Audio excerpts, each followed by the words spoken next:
Hey, what's up YouTube? I'm just doing a quick walk around of my 2012 Kawasaki zx10r.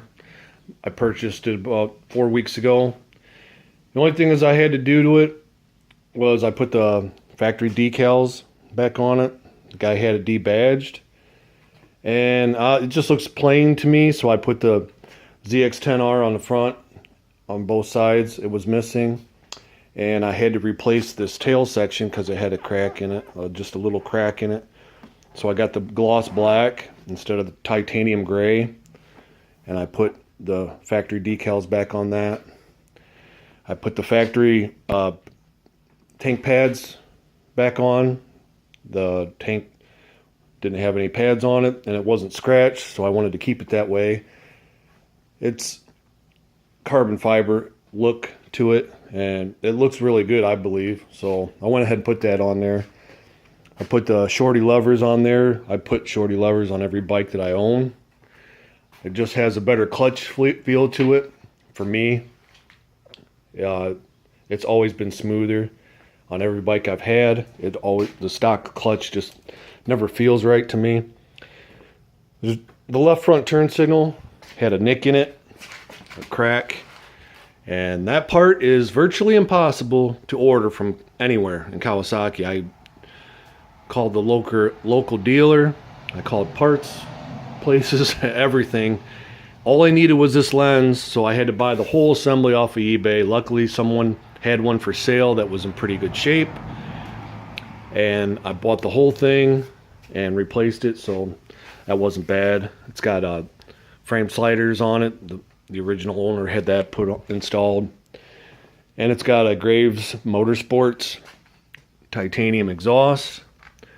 It's got the stock headers, but the stock headers are titanium on the Gen 4, so there's really no reason to put a full system on these anymore. It's got a Piper Cross foam air filter installed. It has the Don Gould flash. The original owner was from Maryland, and he wrote it to Don Gould's shop outside of Philadelphia and had it flashed at his shop right there. And he waited for it, and he rode it home. I guess it was like an 8-hour round trip.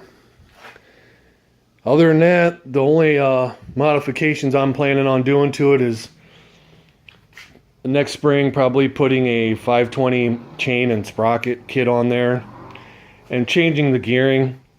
Down low, it's my BMW sitting back there. It'll just really kills this thing. And down low, this thing, once it's over 9,000, 10,000 RPM, it really hauls. I mean, this bike is extremely fast once it gets into the power. And RPM limit was bumped up to 14.5 with the flash.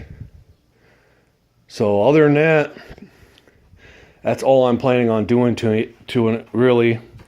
It's got black foot pegs that look pretty nice on it. And it's got the zx10r aluminum heel guards. So I like that. I'll probably keep that on there. And I'll start it up for you and let you listen to it.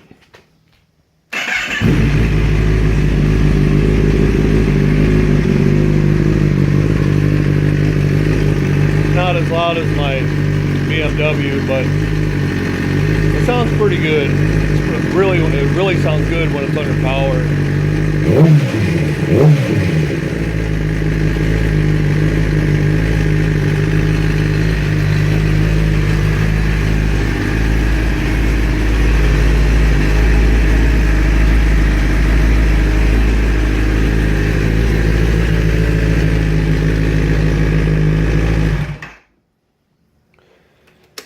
But I'm pretty happy with it.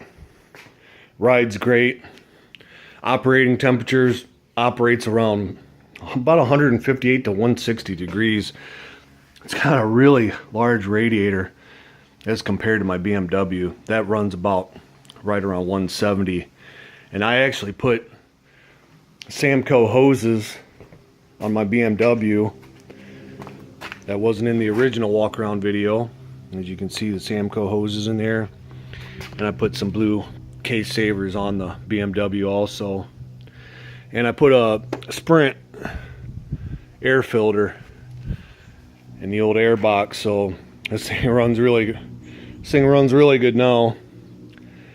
But when compared to these two, if you roll them on, if the Kawasaki's in the power band, it can pretty much hang with it, but if you take off from a roll, the BMW pulls away pretty easily. That's why I'm probably going to change it to probably a 16 front and maybe 42 rear sprocket and spring. We'll see what happens.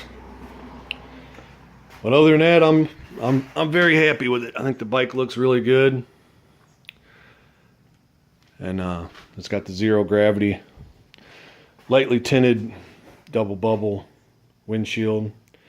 So I didn't have to put a whole lot of money into it. Just the tank pads and the levers. I don't mind doing that. I do that for just about everything. So besides the tank pads and the decals, that's about it. But stay tuned for more videos, and thanks for watching.